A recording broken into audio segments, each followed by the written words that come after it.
Instruction, golf news, equipment, travel, interviews, course profiles, and more. Your weekly fix of all things golf is about to begin. It's the Flagstick Podcast with your hosts, Jeff Potter and Scott McLeod. All right, well, welcome everybody to the Flagstick Podcast. I am Jeff Potter, your host. This is Scott McLeod, your other host. We do this every week as much as we can for your benefit and for ours, of course. The Flagstick Podcast is sponsored this week by TaylorMade Golf, introducing the all-new QI35 drivers with TaylorMade speed, max forgiveness, and a new level of fitting to give you more distance from more of the face. Get QI35 fit today and unlock another level of your game at TaylorMadeGolf.ca.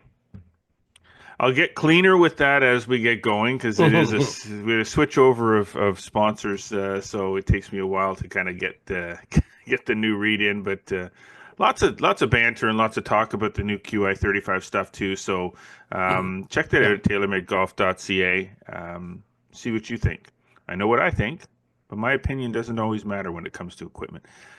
Before we get started, make sure you're following us across all social media networks on Instagram, X, TikTok, and Facebook. Please subscribe on Spotify, Audible, Amazon Music, and Apple Podcasts. And we do encourage you to subscribe to our YouTube channel, like us, click the notification bell. Make sure you never miss a single episode of all of this jibber jabber that we tend to do on a weekly basis. We're going to have some prize giveaways at some point this summer too. So you might want to lock into that YouTube channel because you're not getting the prizes if you're not subscribing. And subscribing is free, so why wouldn't you? Why wouldn't you? Incidentally, the QI35 stuff, there's more than just the drivers. It's like a whole family of equipment. So I talk about the drivers on the intro, but there's fairway woods, hybrids, irons. And actually I would say the iron is probably the most underrated. A lot of people look at the P series all the time in, the TaylorMade family, but that QI35 is super forgiving. And, for most golfers, it's probably kind of where they need to be. And I kind of like the switch up they did this year with the drivers as far as they kind of spread out, their performance levels. So a little bit more forgiveness in the core model. So people don't sort of have to, always just go to them, the max. But they can get the max if they want, but they get a little bit more forgiveness out of that core model, but still get the speed and performance. So fitting options is the big thing too nowadays too. Is the more you can dial in some of this new equipment, then the more tailor-made it is to individuals' games. Ooh, nice play. Yes. Yeah. That's why I do what I do. And really the big thing they did with these was they pushed that CG position down low. So, you get the advantage of having the speed, but it knocks off a little bit more spin on the larger portion of the face up top. So you don't get the high spinning one. So you squeak a few more yards out that way. So nice design. They did a good job. Cool color this year too. So anyway. Before we get too deep into the show. Yes. Which is a good show. I got to talk about my caps. And I'm not talking about the ones I'm wearing on my head. I got to shift off of the golf talk just for a little bit, only because I don't want to be. You last night. like I am just. Look, I am a Caps fan. There's been I've not hidden it ever that I am a Washington Capitals fan. Yeah, I was gonna say this would be Washington Capitals. I am not going to try and get into the big long explanation as to why I'm a Capitals fan. I just am. And no, for those who think I'm one of these Ovi guys, I was a Capitals fan before Ovi was even born. Well, not really, but still. But he was still in diapers. Yeah. Well, maybe not really, but in any case, I was a Caps fan back in the days of Jean Pronovost and Mike Palmateer and Bill Riley and Doug Jarvis, Rod Langway, Al Iafrate. I mean, I'm an original. I'm an OG.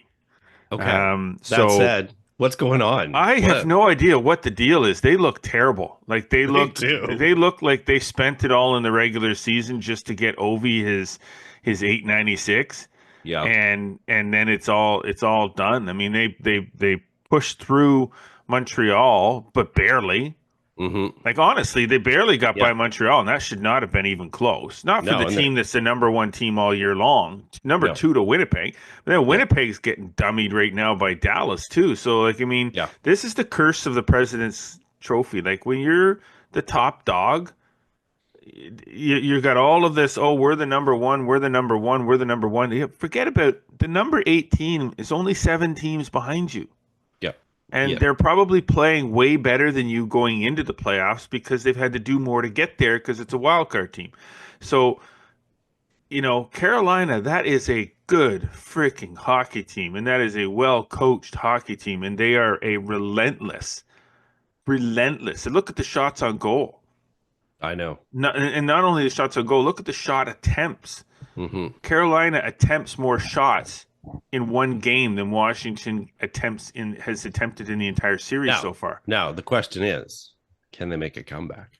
Oh, of course they can Odds are make a against them, comeback. I but mean, the Ovi scored last night, so everything's good. All's good in sunshine land, right? I mean, all I know was, I've been getting killed at these late night games, oh, and tell me about it.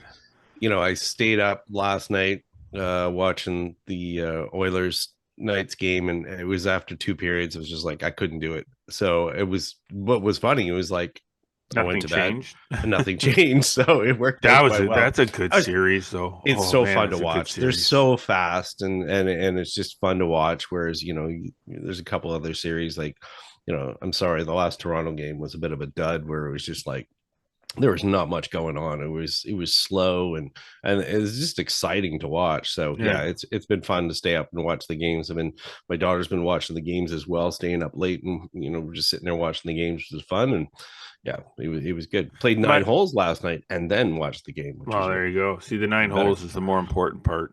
Probably. So I have a vested interest in watching Toronto lose this series. I really do. I mean, I want them out. I wanted them out against Ottawa, and I'm sorry, Toronto fan, don't like Toronto. I just don't. there you Sorry. go. All right. But anyway, that's enough hockey talk. Yeah, Go Caps. Listen, we got a decent show. This is a major week. Now, it is. we're going to talk about the PGA Championship. Obviously, we like Mhm. to kind of get through a little bit of it, but we do have this cool little thing that you got going on, planned for the back nine, and this little match play tournament bracket, and what it might look like, what this bracket might look like for the 64 best male professional golfers of all time. Yeah. We'll discuss how we came up with the 64, and sort of some first round matches kind of thing, and Yeah, potential outcomes and stuff like that. But it's going to be difficult to get through it, but yeah, it's hypothetically it's pretty cool, and I think it's probably pretty easy to kind of pick who the top ones would be. But the issue I think for most of them is like kind of the mid match is when sort of get players that are sort of equal together, and yeah, why do you choose that one over another? And I know we just we went through into the 64. And I know there's a couple in there that you had. I was in line with you on most of them. hmm There was a couple that made me shake my head, but we'll talk to that when we get to it. So yes, the shaking of the head is a good thing. sure, exactly. Okay, so let's get to the front nine presented by Metcalf Golf Club. A natural setting, a pleasant challenge. Golf season is here. Simple as that. It is no longer time to start thinking about the season ahead. You should be thinking of the season ahead. Golf at Metcalf is a great place to start. Get on a wait list for a membership, or join one of the leagues that they have. Participate in an event or save money on golf. And that's a popular choice by a lot of people with their game passes, 10, 20, and 30 game passes. Visit metcalfgolf.com to check that stuff out. So, just quickly, we want to bang through some of these quick little things on the front nine so we can get to the main topic. Flagstick Open Sure. this weekend. Give you an update from the tournament director. That's this You. guy. Draw is happening today, Tuesday. Today's Tuesday, as we're recording the podcast. Yeah. But the draw is happening. Be up and ready to go. There'll be a couple renditions of it, I'm sure. Always. Really excited about it. Looks like it's going to be a good weekend. Cross fingers. Great strong field, man. The A division of the tournament itself is like scratch and below. Nice. or scratching above, however you want to put that. I guess it's scratching below. +4, I think +4.4 is the lowest handicap or lowest index in the tournament, and there's a couple of those guys. So should be a great weekend. Looking Hard to forward to believe. that. 13th Flagstick Open. I know, eh? It's crazy. Yes. Yeah. Been doing it a long time, Unbelievable. and um, they've all been great. Yeah. They've all And been you know what? memorable in some way or another. Yeah, it was nice to hear. Even when I just did a post this week from a couple of past champions, they were sharing on their Instagram stories and things like that. And we should shout out here TaylorMade and Adidas, who've been with us, the whole way. As Yes. far as that sponsorship, it's really important for these events that there are other people that kind of get together and help out and care about amateur golf in this province, in this country. So Yeah, can't do it when without those sponsors. I'll tell you that. no, when they get together and support it, it's meaningful. So appreciate it to them. Perfect. So on the second side of that is the flat. We've had a lot of people. Obviously, the event is sold out. The wait list is there. You still get on the wait list if you're not on it already. It is still early in the week at this point, anyway. Yeah. But get on the wait list. The flagstick.com shootout, their second event that takes place at Smuggler's Glen, July 12th and 13th, presented by Cobra Puma. That'll be our big focus after this weekend, getting ready for that. There's only 72 spots available in that tournament. It's a smaller field event, but it is the same event style. So don't think that this is an elite player event. It's not. Yeah. And not just juniors. I had that question from someone as well. They said, is this an event just for juniors? I'm like, no, it's not. So it's just an A, B, C, D division tournament, wide open, 15 handicap, whatever, doesn't matter. You want to play, we got a slot for you, but we only have 72 spots open total. So you want to get into that one like ASAP. Yeah. What do I want to say? I don't know. You said you played 9 holes. I have not played a round of golf yet. Nothing. I haven't even done a driving range yet. Wow. I mean, hit wedges in the yard, which I can do, but currently the par 3 at the side of the house at my place here is under construction by oh my God. Said aspiring architect. I don't know, he's new bunker shaping, new tee deck shaping. He's redoing the pond in front of the little pond in front of the green down there. He's dug all the rocks out of it and he's reshaping that. I got to play last week at the Ontario Golf Hall of Fame day at I saw that. At Wooden Sticks. That sort of felt like I had a bag of 2x4s in my hand. I was down to maybe feeling like a bag of drumsticks in my hands last night or whatever. It's getting there, but slowly but surely. It's just such a big transition when you hop outside, and it's just it's not a case of swing not feeling good. It's just a trust aspect of it, of hitting the shots, getting your yardages back again, getting used to pitching and chipping, getting a feel for green speeds, just hitting balls off of grass more than anything. So hoping to play again between now and the Open this weekend, but we'll see. So got 9 holes in at Garrison last night with my daughter, so she played 18. I only joined her for the back 9, so that's the way it goes now. She's the alpha. She's the alpha. Canada's Ashton McCulloch has received an invitation to play in the Rocket Classic in Detroit, so that's pretty cool for Ashton.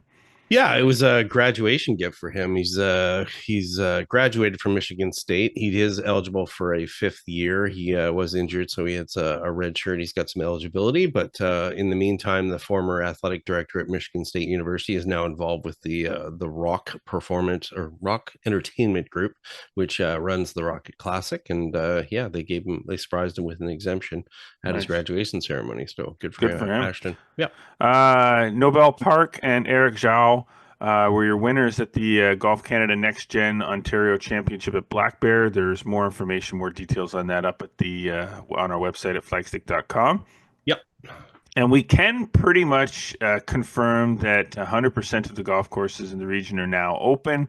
There might be a couple of stragglers, but I don't think so. I think the last bunch of them got open this past weekend, and the weather's been outstanding this week. So Roanoke yesterday, I think, was the last one that I heard of as far as a date wise, but I think that was it. So I think everybody's good to go, and golf season is going in earnest now. So here we go. Okay. Masters in the books. First Yeah, major of the year out of the way, and we are already on to the second one. The for the men. PG for the men, yes. The PGA Championship is taking place at Quail Hollow this weekend. Um, Exciting to see Quail Hollow anyway.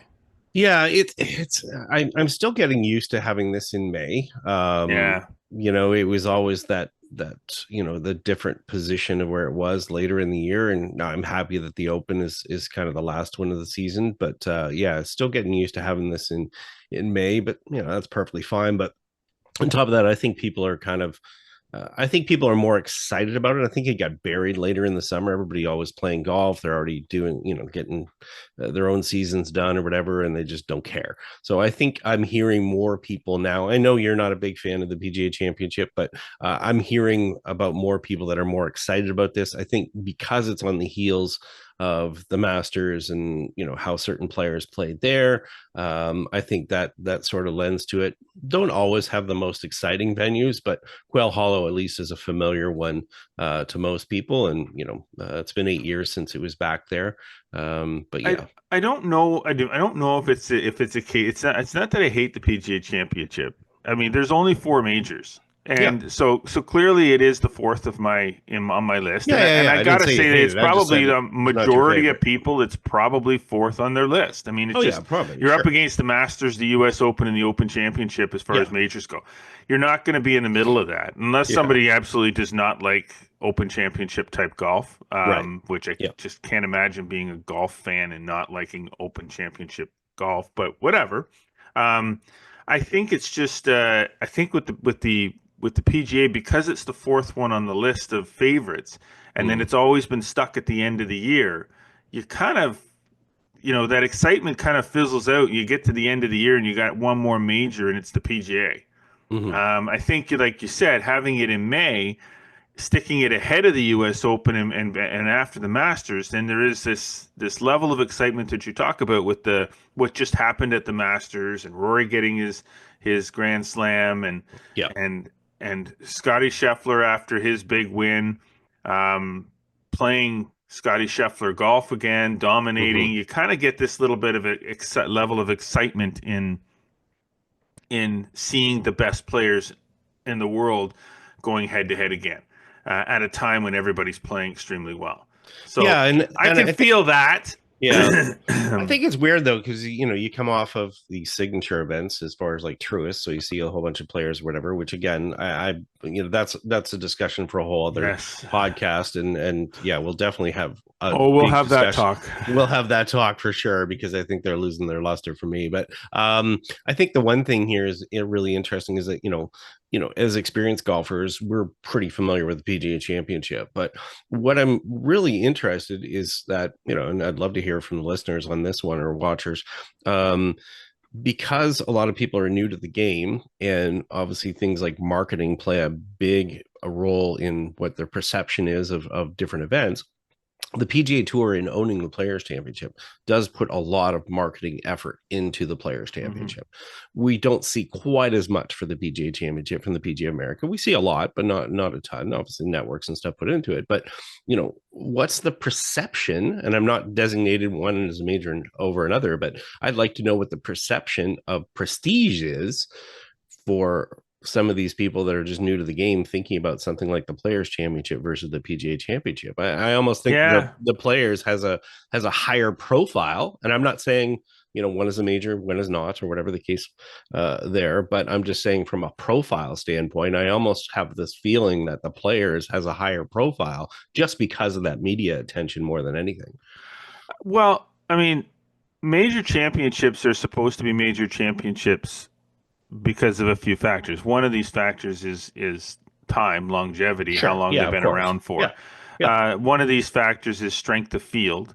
Hmm. Now, we talked about this when the Players Championship was happening, and I was actually just speaking to Brandon, my son, about this morning before we started the podcast, Yeah. because he said, the Players Championship's more interesting. Hmm. And I'm like, yes. And then he's like, the Players Championship has the better players. I said, well, technically, yes, but the Players Championship also is only open to members of the PGA Tour, right? So that's the Players Championship. So if you're not, it's not like the PGA where you've got, and the Yeah, U.S. Open, you've got anybody can qualify, or the Open correct. Championship, and you Exactly. can't just Yeah. open qualify for the Players Championship. You have to be on the No. PGA Tour to even be considered for the field, and then there's considerations. They're not bringing in a whole bunch of guys off of the DP World Tour that aren't playing regular members of the PGA Sure. Tour. So Or so you're kind of limiting the field a little bit in mhm, that respect, whereas the yeah, PGA has top heavy, it's fine. The yes, bottom the heavy, it's not depth of quite the field, same. there's Yeah. more variety to the field. It's not Right. just the best. So yeah, the Players Championship probably has overall Mm. um, really, really strong players at the top. Like maybe 50 or 60% of the field is, you know, the top guys in the world, and then you've got the rest of the guys in the PGA Tour that have gotten in. So it's not always just the top 150 guys that are in the world that are playing in it. Like it's just, I don't know. There's a bit of a gray area there with the Players Championship and the PGA Championship. The Players Championship was awesome this year. Yeah, it was That's gonna be really hard to, if it's not top better it. than that, Yeah. then that's just going to create more of that separation or that Yeah. argument that the Players is a better Yeah. event. And I think the other side of it too with the players is that, it has gotten to a point where it's like the Masters in the fact that golf fans are familiar with the golf course, Hmm. and that lends to Yes. their attachment Hmm. to it as well. Whereas, unfortunately for, yes, you'll have a lot of regular ones in the open rota, but even for the US Open or whatever, but that becomes difficult even for something like the PGA because, unless people watch the Quail Hollow Championship all the time, if I threw it out there and said, "Hey, what's hole 8 look like?" They're going to go like, "I have no idea." What's hole 18 look like? I have no idea, or whatever. Because So, these courses only come up in rotation correct, every yeah, 6 or 7 or 8 years, right? and that So, familiarity is sort of important for the average golf fan. The hmm. diehard golf fan always wants to dig in. They want to see new golf courses. I mean, I'm sure they loved seeing Philly Cricket Club last week as something that was new, but I think that lends to the familiarity for people, just like the Masters for the Players Championship. But in this case, we're back at Quail Hollow. I mean, it's a solid golf course. It has been redesigned a couple of times, and it was actually quite interesting because I posted up the scorecard and I said, "Hey, what is this? What stands out to you? In the scorecard, you look at this golf course at 7,600 yards, par 71, and the first response was our friend Brad Fritch. He Hmm. said that they ruined the golf course in the redesign. And that was Of what course, stood. Brad is from that area too, so Yes. from Charlotte. So, Yeah. Yeah. and I hate you, Well, he's in Brad. Raleigh. He's in Raleigh. So I yeah. hate you, Brad, and your Carolina freaking Hurricanes. No, I but don't hate you, Brad, but I do hate your Carolina Hurricanes. yeah, so I think, again, if we look at this golf course, and I was fortunate to be at the 2017 PGA that was there, and it's an okay golf course. It's an interesting golf course, but I Yeah. don't think it's, and yes, they go a lot on them the last three holes, and you play The these Green holes, Mile. the Green Mile, you play these holes, you get the ones that are around the lakeside or whatever, and yeah, it's okay, but it's not set up for massive drama. I guess 17, is the longest, par three, but over a lake. But I mean, and you've got water on the left side of 16 and on 14, 15. They all sort of play around this lake. But I don't know if they I don't know. I don't know overall if we look at it as that dramatic sort of back nine that you see in a couple other properties. I mean, I think also the variety too. That was the other thing that was mentioned when I posted that. A couple of people said, "Man, maybe there could be a little bit more variety in the par threes." And we saw last week at Philly Cricket Club, we saw a par three that played under 100 yards. They had this cute little hole with a devilish green, and people weren't kicking it apart. But at No, least it gave some variety. that Whereas was if we cool to look watch that. It was cool Yeah, to watch that. yeah. Whereas we look at this, the shortest par three is 184 yards. Now I think that one plays downhill, so that's still a fairly short iron for, kind of tour players. But the other ones are 205, 223, and 249. I mean, Yeah, but this is the thing is this not part of the problem? Is that we just automatically think that in order to make a golf course difficult, we Yes, have to make it long. I mean, long. look at the yardage, 7,600, almost 7,700 Yeah, yards. par 71. Yeah, Yeah, like who cares? Like yeah. 77, it's just because these guys hit it long. We'll make the Hmm. fairways narrower and the rough longer, and it doesn't matter how long they hit it. They have to Mm. hit it straight. So the hole can be 450, but they got to hit it in the middle of the fairway, and the fairway is only 15 yards wide. Yeah. That's to me a major championship golf course is difficult because of how difficult the course plays, how it's set up. When Yeah. the dog days of U.S. Open, when you know the U.S. Open is all about the grind, the most grueling test of golf that can be created Hmm. for these players. That's what a U.S. Open is, to me anyway. And maybe that isn't to Yeah. everybody else. To me, it's long rough where you can barely find your ball and you Yeah. have to hack it back out to the fairway when you get in it. Not the Yeah. modern day U.S. Opens where they guys drive at 350 down there and have a wedge in their hand and can still reach the green. Hmm. They don't make the rough as long, or long enough and tough enough. The PGA Championship is kind of one of those. It's a major championship, but it never seems to be set up like a major championship. It seems to be Yeah. set up like a regular Tour event. Yeah. tour event, Yeah. but it's a major, and that's why I think the PGA has always been sort of last on my list, is because it doesn't feel like a major when they're playing it. Yeah, it's always been hard for them to have their identity. And, I know in being involved in the PGA and, they try to move it around the country and they take it to all these different venues. I mean, yeah, you're right. The Valhallas of the world and whatever. It's different when you have a US Open at Pinehurst number 2, when you don't do the rough, but you can do other things with the golf course from a difficulty Hmm. standpoint. But, when we look at the scoring here, I almost laughed because I saw a couple of people, asking some different people online, hey, what do you think the scoring is going to be? Is it going to be over par? Where I was like, no, it is not going to be over par unless these greens all of a sudden turn into 20 under, concrete 21, overnight, which I 22. highly doubt because it poured rain there yesterday. Well, I don't know if it'll be that low, but it could be. I mean, Valhalla was that. So I mean, so yeah, and it's not like that. 21 under Yeah, is my it's prediction. it's not that I'm anti birdie or anything like that, but I mean, if we just see the same old type of thing where, yes, there's two par fives that are over 500 yards, but or Big deal. two par fours that are over 500, but that doesn't mean much these days. No. So if we look at that from a length perspective, or three or four of them, I guess, four of them, but still, even then, if I know those particular holes, and we look at what happens, like 505 on one sounds like it's a long par four, but it plays downhill by a ton. So it Yeah, doesn't you play kind of that. don't think about those. If you think about the Right. yardage, you don't realize that the way the whole plays, and Yeah.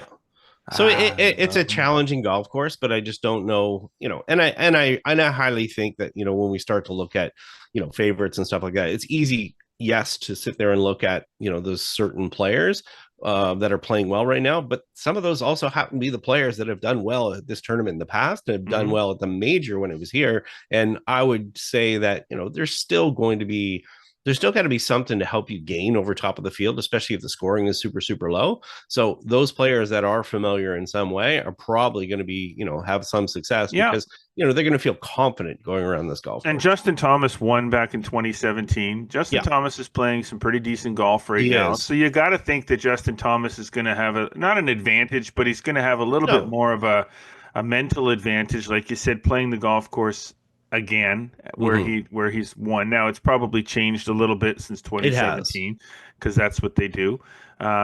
But there's Sepp Straka played exceptionally Mm-hmm. well last week at the Trust, Yeah. and that's a signature event for what it's worth. Yeah. Um, Ryan Fox was Yeah. uh, He snuck his yeah, he way in there snuck after into that winning top 10, in right? Myrtle And Beach. Yeah. um, there's a lot of great players playing. Scheffler, Schauffele. There's a top level field here. Um, so Yeah. there's I mean, no reason to assume that it's not going to be a good what event, a good week. Yeah. But But I think that's what we're gonna need though. We're gonna need yeah, a to really make this interesting. It's not going to be so much about the golf course. yeah. It's going to have to be a battle of those top players. Yes, I and there's think going to have to be some drama of some kind. There's going to have to right. be some excitement, something coming down. It can't be what happened last week with Scheffler. in the signature event with the eight, or not last week, the week before, with the 8 shot Yes. victory. Like it Yeah. can't be that, because No, if and I it's don't. that, then Yeah. people are going to tune out No. before they even get I to the back nine. yeah, I don't think it's going to be a Byron Nelson, but I hope it's not. I hope it's even not what we saw last year. I mean, Xander wins the PGA last year, 21 under, 1 stroke over Bryson. It was compelling because it Hmm. was Bryson versus Xander, Yeah. right? I mean, otherwise, if you threw out the score and just watched that, you would say, okay, fine. We're seeing a nice battle and stuff that's happening here, as opposed to just the score itself. Now that's the lowest score in relationship to par in major championship history. I don't know if we're going to see that repeated again, but my hope is that we see these players. We haven't even really talked too much about Rory. I mean, he is probably the outright favorite, Yeah, I would think so. going in, as much as Scotty's got the one win, and that was our discussion a few weeks ago. When is Scotty going to win? He now has, mind you, it was at an event that a lot of people will call like almost an inflated Corn Ferry Tour event based on the scoring stuff, but obviously he was dominant. But this is a golf course where Rory's won 4 times. He's got a lot of experience here, including winning here kind of last year at Quail Hollow. And you've got to easily, he's going to be the favorite kind of Yeah. going in here. But what we want to see is we want to see a battle. Otherwise, I think the PGA Championship, if all of a sudden we see the PGA Championship, and no offense to some player breaking through, but if it is a kind of a mid-level player that is kind of, or players that are Hmm. kind of in the mix, there's going to be a lot of people grabbing their golf clubs and heading out to the golf course. Do you not think, though, and I know we don't have a lot of time here, but the PGA Championship has always been the major that the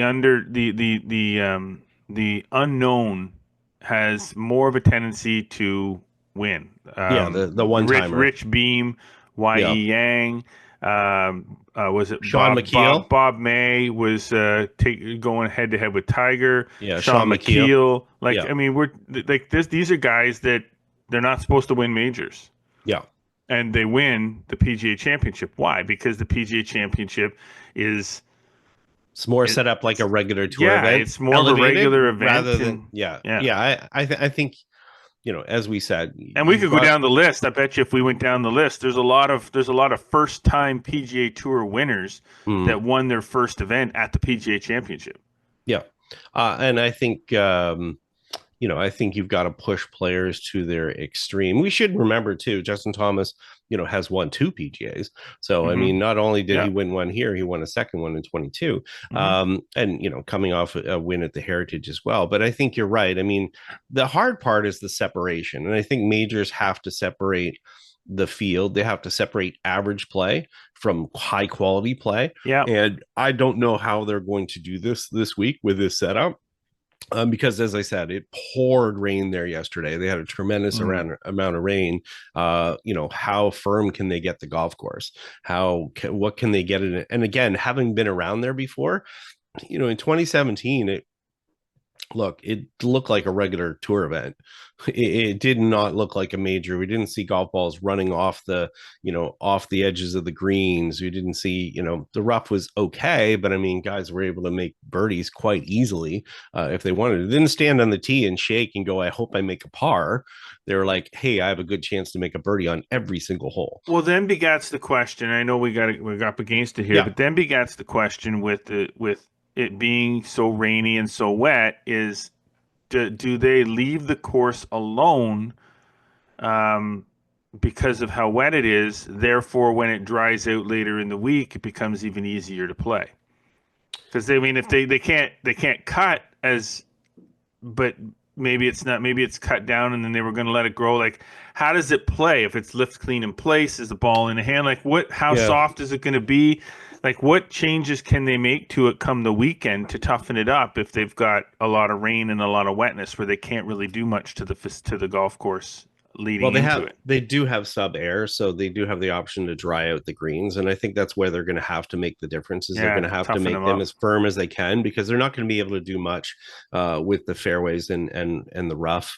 I just don't think it's suited to do that. So Yeah, we'll see. I don't have high expectations, and we're going to be busy running the Flagstick Open, so we're not going to have a lot of eyeballs on it anyways. Not It's going to really. be an aside for us, but I just hope it's not an aside for everyone else. I hope it is somewhat interesting, and I think to be interesting, I think it's got to have a cast of characters, and I don't think that cast of characters includes the golf course.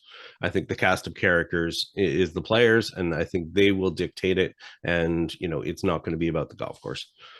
Well, there you go. Okay, there could have a ton more we could talk about with the Yeah, PGA, but we're 100%. not going to. We're going to take a break. When we come back, we're going to talk about a hypothetical 64 player bracket of the best male golfers of all time. That on the back nine. So stay with us. We will be right back. You're listening to and watching the Flagstick podcast with Jeff Botter and Scott McLeod. Stick around. Unlock more forgiveness. Unlock more accuracy. Unlock more distance from more of the face.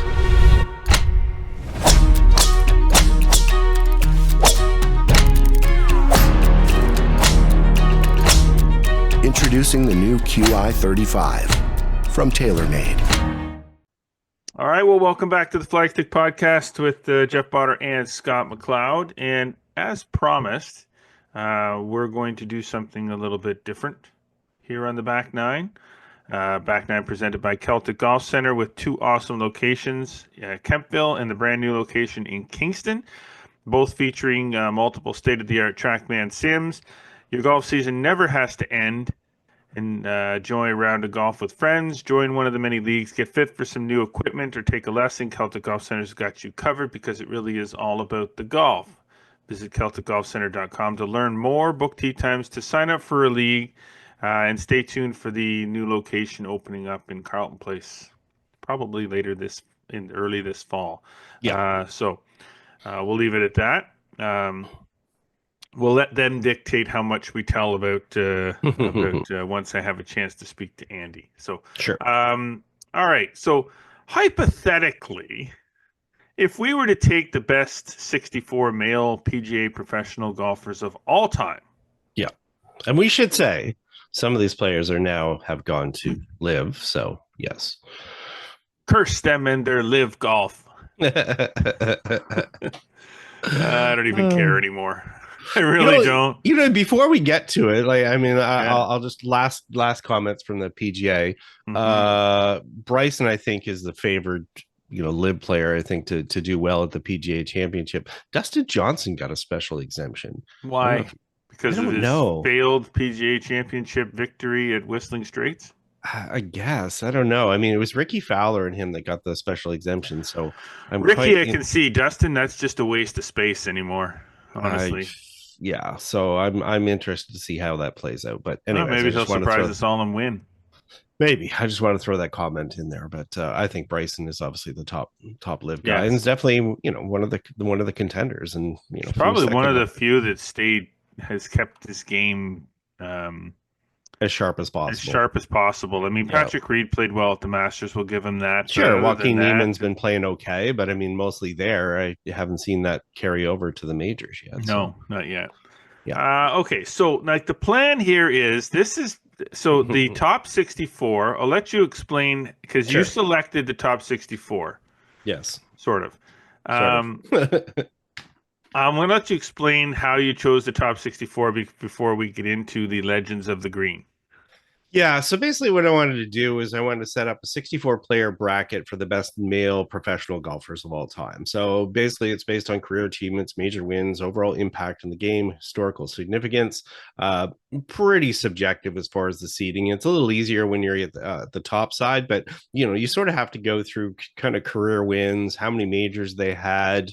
And again, this is all time. So, it's really difficult to look at the era of players from the way past and try to equate it to modern golf more than anything. So you'll see obviously I'm not sure we're going to post this or anything, but golfers like a Gene Littler or a Horton Smith, or these were fantastic golfers who had a big impact on the game.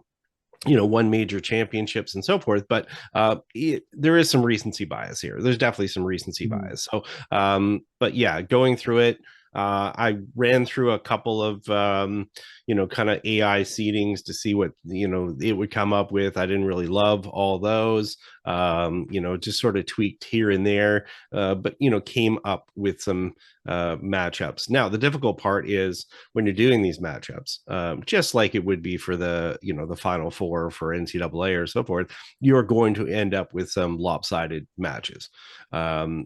It's, you never know how those are going to play out because of golf. And who knows if this is 18 or 36 hole matches or whatever.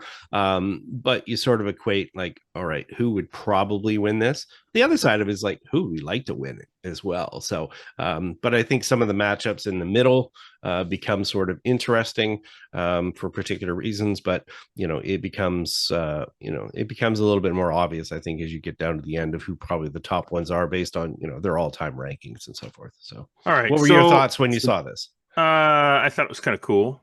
Yeah. I immediately dove into my picks. Yeah, I saw that. I think you were still formulating the final brackets, and I saw the document, and I already started making my picks. So I was kind of excited about it. I don't think that as I went through my picks, I picked any completely off the wall choices, though I did go against the seeding grain a couple of times. Yeah, there was only one that I think I thought was highly unusual, but we'll get to that when we get down there. But again, I think you would have to spend a lot of time digging into some of the records of these people to kind of make your most probable bet more than anything. So, right. Yeah. So the Legends of the Green. That's what we called it. The first annual. Sure. The first ever, the first only. First ever. I don't think this is an annual thing. I think once you do it once, it's kind of like it is. Okay. So we'll try to push through quickly the first matches, just to kind of get them and see if there's any. Nicholas versus Ford. Doug Ford, and this is not the Doug Ford Premier of Ontario. This is the Masters because that one wouldn't even have been. That would have been DF all the way. So clearly Nicholas would win that. Yeah, 100%. Second match, a little tougher, a little closer. Kerry Middlecoff and Tommy Armour. I chose Tommy Armour. Yeah, I would go that way as well. I mean, toughness factor, whatever. Kerry Middlecoff. Again, a lot of people are not going to be familiar with who these players are. They're going to have to Google them if they even care to look through. But a tight match here. But Armour, definitely the one there. Keep going. Let's see. Trevino versus Littler. I figured that was a no-brainer with Trevino. That's a higher seed versus a much lower seed, and unless you're Gene Littler's family, you're probably not going to go for him versus Lee Trevino, given his major record and so on. Crenshaw versus Smith. Putting alone, Crenshaw wins that. Yeah, but Horton Smith was also known as a top putter, but I mean, Crenshaw is kind of a pick here. Maybe not everybody would kind of jump on, two-time major winner, but fit him in there fairly high up. But I think there was some emotional factors there, longevity of career, a couple different things, but I'm with you on that one. Watson versus Henry Cotton. Lots of majors in that Watson fella, so I kind of think that maybe he's kind of the favorite. Yeah, Henry Cotton still has the record of Open championships over top of Watson, so 6-5 that's there. So it's closer than it could be, but Henry Cotton didn't really, have a lot of performance in a lot of other things besides the Open. Lower rank there. So yeah, Watson I'd go with as well. So. Hagen versus Mangrum. Again, you're like most people are gonna have no clue who Lloyd Mangrum is. So that's why we're gonna go past them a lot. You're gonna go. Okay, that's Walter Hagen. Gary Player versus Paul Runyon. Again, little poison, kind of a no-brainer, really. I think so. Paul Runyon. I don't know Paul Runyon well enough to kind of make an assessment as to whether he would be a good match for Gary Player or not. You're talking in a lot of cases. You're talking different eras of players too. Like when we're going through this list, some of the guys we're pitting against each other are like. One was far removed from their career. One is just finishing their career. In some cases, some are still at the top of their game Yeah. too. So Yeah, exactly. Paul Runyon was known as Little Poison, so great putter. I think it would be a good match, but Paul Runyon obviously, also was a small dude and didn't hit the golf ball a long way. Gary Player would gotta give it out-sit to up Player. him. Yeah, according to him, yes. Jimmy Demerit and versus Leo Deagle. Degal. I mean, I chose Demerit on this primarily because I don't really know anything about Degal. So Leo, US Open winner. Yeah, but Demerit had 3 Masters, I believe. So yeah, I mean, high quality player. Yeah, Demerit's pretty much easier. Hogan versus Casper. Okay, well, we just go right on by that. I mean, well, hey, I wouldn't. No, hey, come on. Ben Hogan is like look. legend. I get it, but it's not a dismissal. Basically, Billy Casper is one of the leading winners on tour of all time. So it would be a good match. And you've got to remember that, Casper was definitely a guy who took down Hogan before. So, but I don't think it would be close. Yes, we'd go for Hogan. I think Hogan would.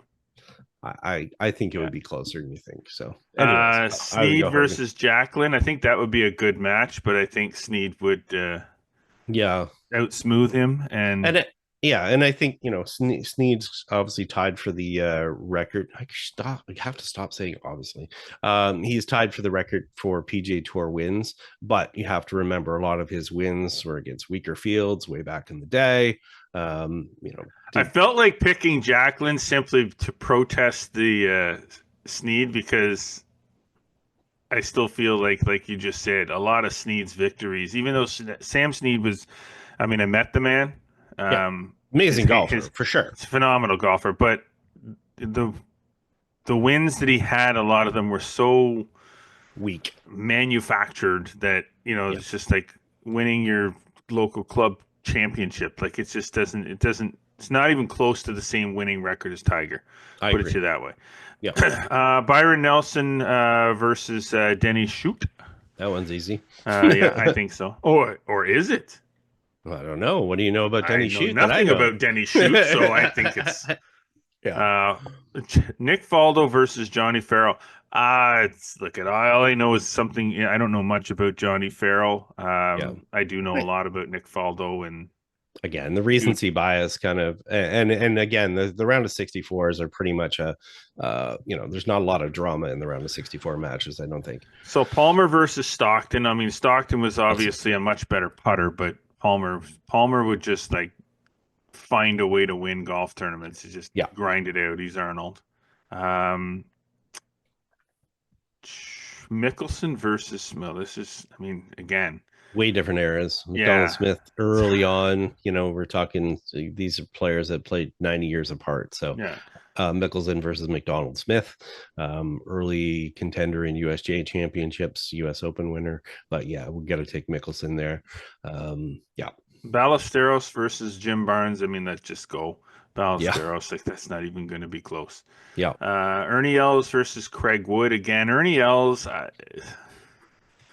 just a lot of great things about Ernie Els' game during the time when he was at his peak. So, and we're not doing this based on, okay, well, how would Ernie Els fare against Craig Wood now? Well, that's not what this is. This is based on how would Ernie Els do at his peak versus how would Craig Wood do at his peak. Well, here's the fun part. I think it's a good matchup, and if you looked at the way these players played the game, I think it was fairly similar. I think Ernie Els could have played at the time of Craig Wood, but I think if you put Craig Wood in the era of Ernie Els, Ernie Els being the big dude that he is and how, he moved the golf ball, both smooth swingers. Craig Wood, very accomplished golfer, but, Els has got to get the edge here. This one's a washout. Tiger Woods versus Davis Love III. As much as Davis Love III was outstanding in his era, I think even Tiger Woods playing at the same time.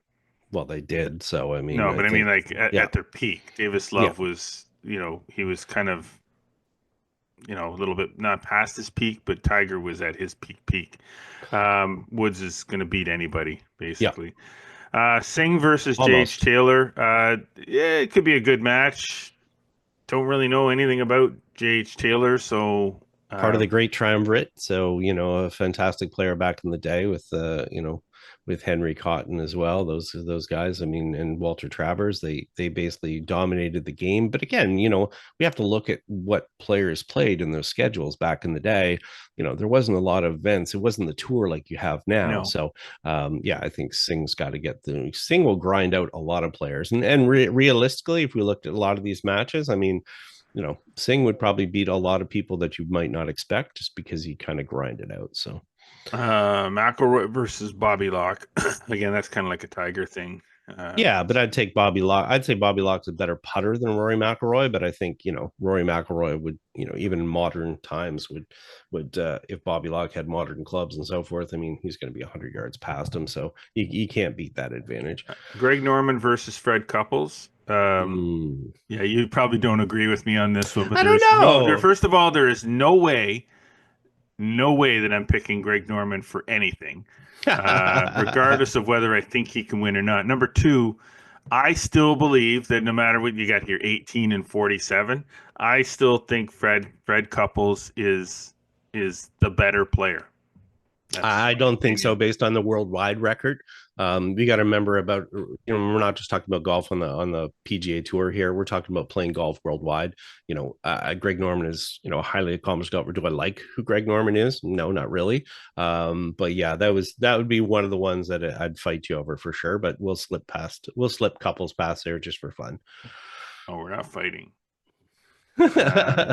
Bobby Jones versus Gene Sarazen. Now this would be a good match, I think. Jones is still like Bobby Jones is Bobby Jones. I mean, when he played, he won everything. So it's like, how do you pick against a guy who basically won everything? Yeah, and he would have been, had he played professional golf, probably would have been like ahead of almost all professional golfers in his era.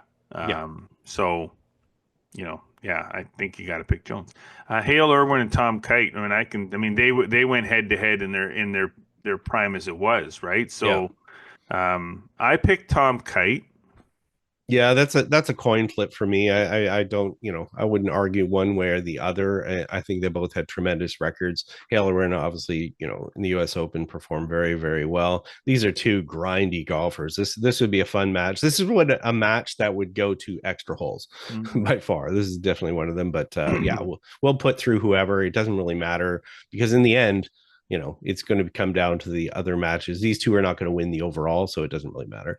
So Nick Price versus Alotheball. Now I picked Alotheball. Maybe you're not with me on this one, but I don't know. I mean, the Spaniards, when it comes to match play golf, because that's what we're talking about here, they're just relentless. Like Ballester, like Ryder Cup stuff, like just Alotheball, Ballesteros, Sergio, Rahm, like. They're just relentless. So I could never bet against them. I guess that's the point. As much as Price, I think, might be the better overall player, I think Alotheball would win a match. I think Alotheball was a little bit, crooked as far as his tee shots and stuff, not his character. What do you know? But his short game was obviously impeccable.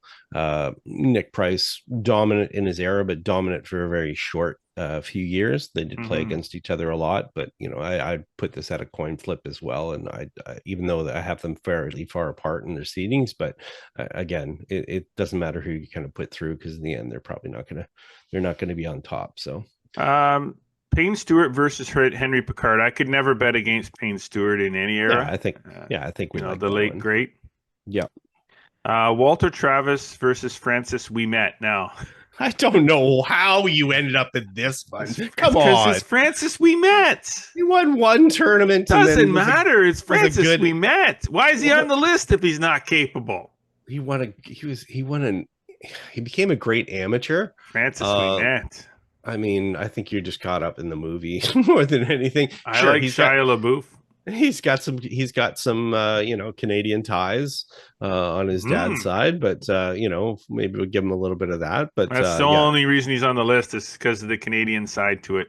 I think giving him the national pride. Travis, his match play record's unbelievable. So I would have taken Travis over Willie Matt, but again, doesn't matter in the end. So. Furyk versus Willie Park Jr. Ooh. Well, I had to pick Furyk. This would have been a tough one. I mean, again, great match to, and this, you got to remember, I think I would take Willie Park on the fact that, a lot of his career, this is Willie Park Jr., a lot of his career was about playing matches. So Jim Furyk, again, one of the best players of all time, and could do amazing things. He did, for sure. This would be one I would definitely pay to see. I just think for me, the edge would go to Park, but again, doesn't really matter in the end. So now the next one, I don't know where you're going with this. Padraig Harrington I versus really Stuart don't. Sink. Okay. Well, Stuart How'd Sink. you end up on Stuart Sink with this one? Seriously. I don't know. I like Stuart Sink. He won one major championship. Padraig's won 3. Padraig's won 3. 1-3. What are we talking about here? What, one guy was in the top 10 in the world for, a couple of dozen weeks. One was in the top 10 in the world for over 300 weeks. Doesn't there need to be an underdog somewhere in this list? That would be it. So, well, maybe Francis Ouimet's probably more of the underdog in the list. I guess Francis Ouimet was a national pride pick. Stuart Sink is a I don't know what pick. He's my underdog. He's my dark horse. All right, keep going. Bernhard Longer versus Tommy Bolt.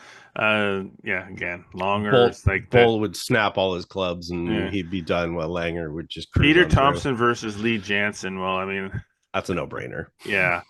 Jackie Burke Jr. versus Mark O'Mara. Now, I picked Mark O'Mara. Yep. 50, I like that pick. I think it's a coin toss. Yeah, it is a coin toss. Both Masters champions. It would be a coin toss. But again, a good match to watch. So Raymond Floyd versus Hubert Green.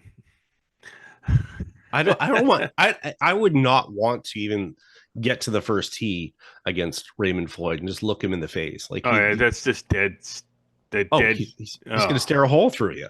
He really, I mean, so when it comes to match play, I mean, if I had to play a stroke play event against Raymond Floyd where I didn't have to see him for maybe the whole match, the whole 4 rounds, then maybe. Yeah. But match play. John Daly versus Chandler Harper. Well, to me, that's just an overpowering no-brainer. Yeah, peak versus peak.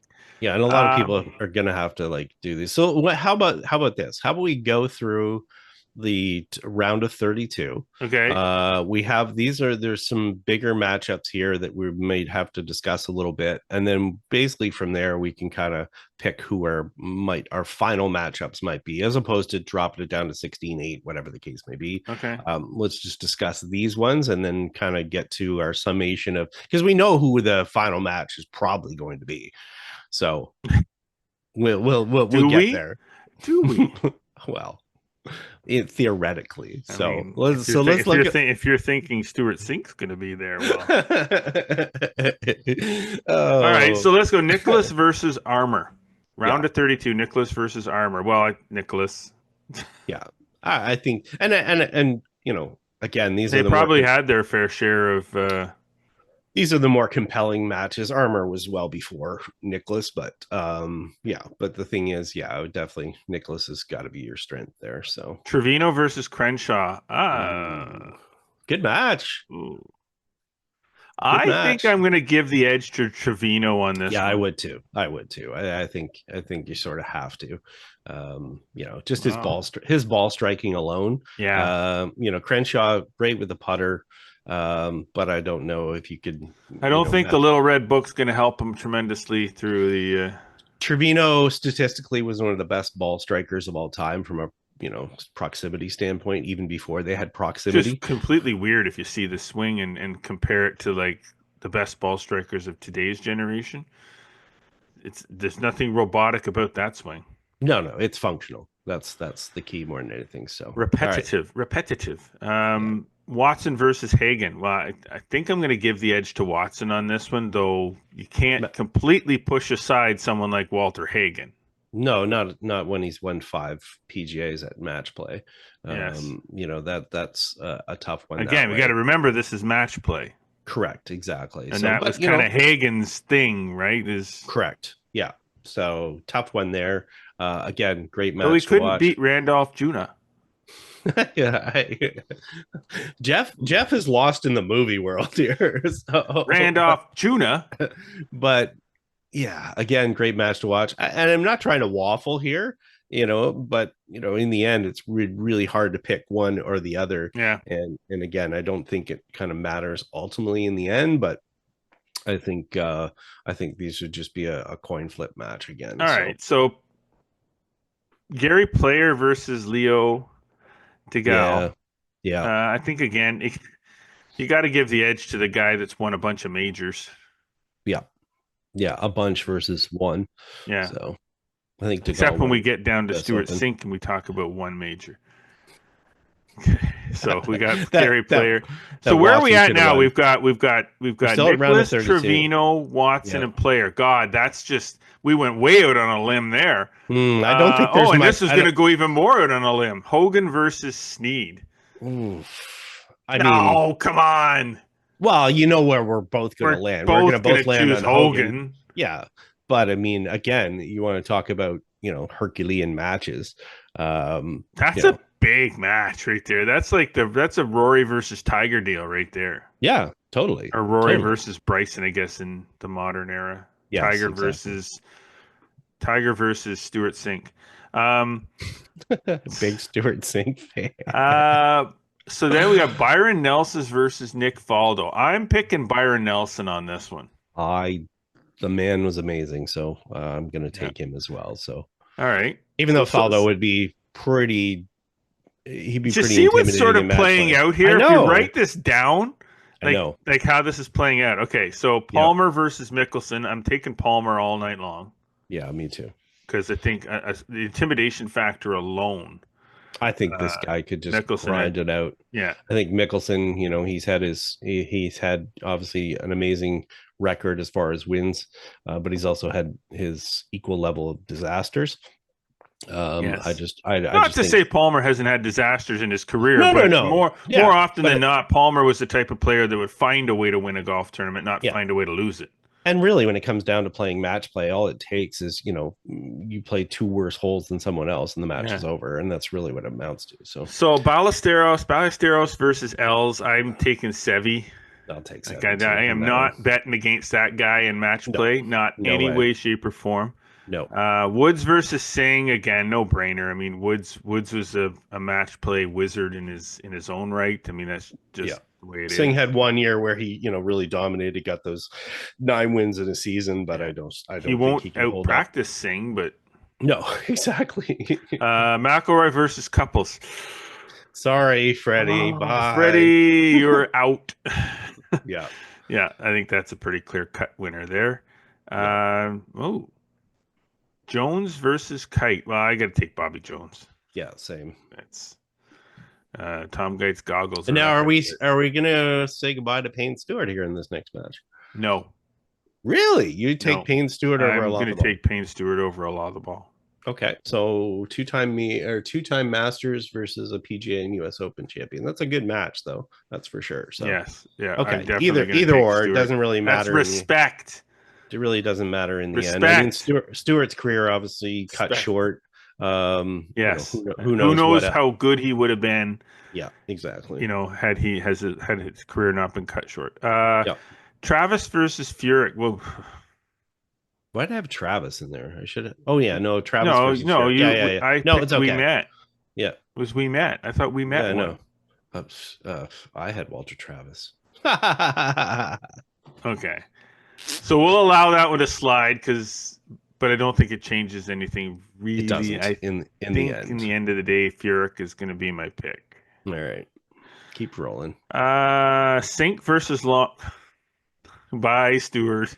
See ya. Your boy's gone. Yeah, Longer's that's too good a career right there. Too good a golfer. And Thompson versus O'Mara. Yeah. I got to take Peter Thompson. Too many major wins there. Yeah. To such a fine record throughout his career. I mean, if people are not familiar with Peter Thompson, they definitely have to look him up, and they'll have a big respect for. So here's an interesting one: Ray Floyd versus John Daly. Oh, I know who I'm taking. I mean, I know statistically, if you look at it, Daly's got a major advantage for a lot of different things, and this is he's This sort of match play, but I think Daly will implode or yeah, explode, one or the I have, other. yeah, you have a feeling that he would. I think I think he had a lot of tools. He was probably the most talented golfer that didn't get as much out of it as he should have, as far as his talents, due to probably a lot of other things. But Yeah. Floyd, but these two guys that you'd head to the bar with, that's for sure. Yeah. I mean, but I think Floyd is just too hard to beat here. So Okay. So all right. So what we've done is we've now created our top 16. Yes, but yeah, okay, keep going.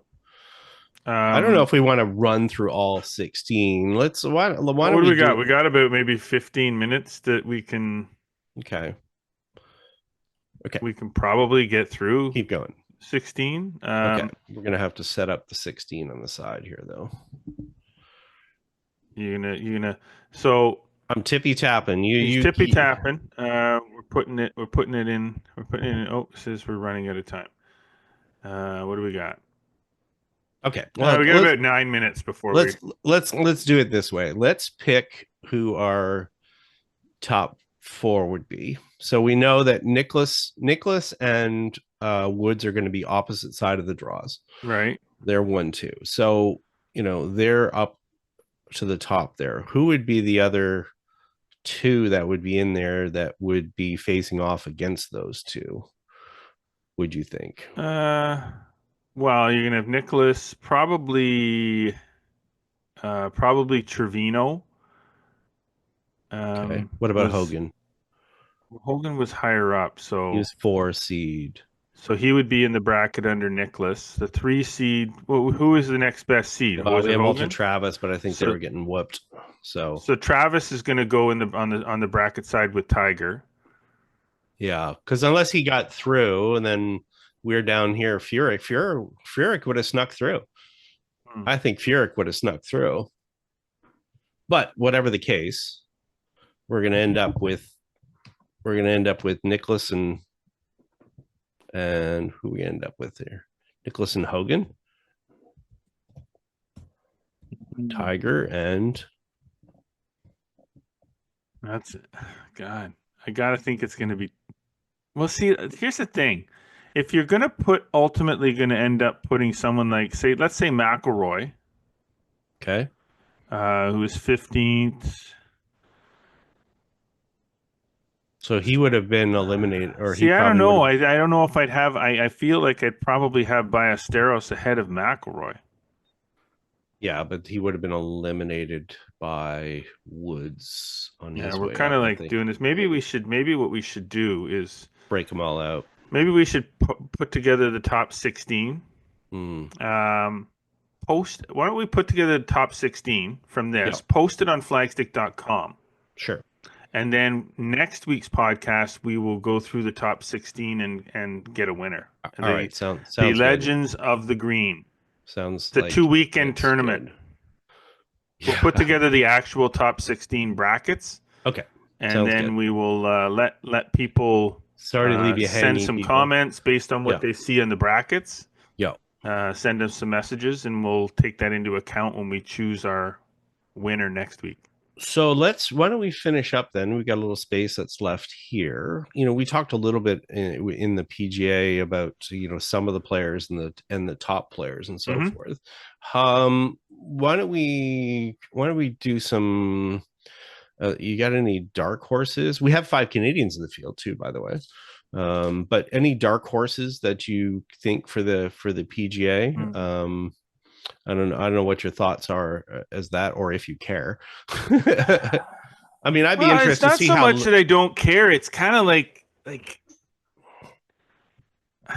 I just feel the PGA is just like give me the tournament, give me the list of players and a dartboard, and I'll throw a dart and pick somebody. Like if it's not going to be one of the obvious choices, what's the dark horse? I mean, I guess. Maybe I would say if there's a dark horse, I don't know if it's really a dark horse, but I feel like Justin Thomas is probably one of the players in the field that's probably going to be overlooked a little bit because of the strength of the field, Right. but because of he's won 2 PGAs. Yeah, and he also, just won a couple of weeks ago, and yeah, so he's a dark horse, but not a dark Yeah, horse. but he's not. I think it's he's not a favorite, but Yeah, he's not like on the outside looking in. I just don't think a lot of people are going to be looking at Justin Thomas in this year. Like I don't think they're going to be watching him. Same as I don't think. Yes, Sepp Straka won last week, but I don't think anybody's really looking at Sepp Straka to win the PGA. I think no, they're looking at Scheffler, they're looking at Schauffele, they're looking at Yeah. McIlroy, they're looking at DeChambeau. As far as a live player goes, they're not looking at they're not looking at Victor Hovland. They're not looking No. at Justin Rose, who's been playing really well. I mean, I think they are looking more at JT just because he was in the mix as well, kind of last week. So I think that's sort of part of it. The other interesting subtext to all of this is that, as we alluded to a few weeks ago, after McIlroy wins at the Masters and captures his Grand Slam, we have Spieth now chasing his Grand Slam. He's trying to become the 7th player to win the Grand Slam, but does he actually have a realistic chance? He's had some signs. Maybe that's your dark horse, because he's got a little something extra to play for this week, a little extra motivation. Could he come out of nowhere, win the PGA Championship, complete the career Grand Slam, and it's like, oh, what the heck just happened there, kind of thing. I guess that's the definition of the dark horse, right? It's coming out of nowhere. Koepka's another one that I think you'd have to kind of look at. Is he hasn't really been doing much of anything to excite anybody, but he has had a lot of success at the PGA Championship. Yeah, for sure. I mean, if you look back at the players that did well at in 2017, how much that has relevance, who knows? I mean, Ricky Fowler, who was T5 back at that one, could this be a rebirth for him at this one? And something else if he could do it. I can remember watching that one. Hideki Matsuyama was T5 in that one. Patrick Reed was T2 in that one. I did. Well, I always like Hideki, but I don't look at him as a dark horse very much. I don't look at him as dark horse as well, but I'm just looking at those players that were in, that top 5 all the way back there. And I mean, I think now when you look at this golf club, this is a golf course. A lot of these players have played a fair bit. But you're right. I mean, if we look at, some of the other ones that have done well here, they have a lot of past champions in the field.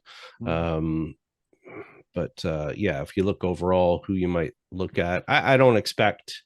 Yeah, I don't know. It's really hard to say as far as who might kind of be in here. I know it's tough when you're looking at trying to pick a dark horse especially for this particular tournament, because dark horses tend to win this tournament a lot.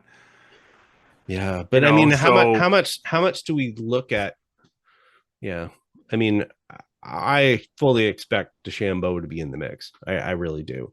Again, having been on this golf course, seen the property. Yeah, he's going to overpower it. This is a major championship, if you want to call it that.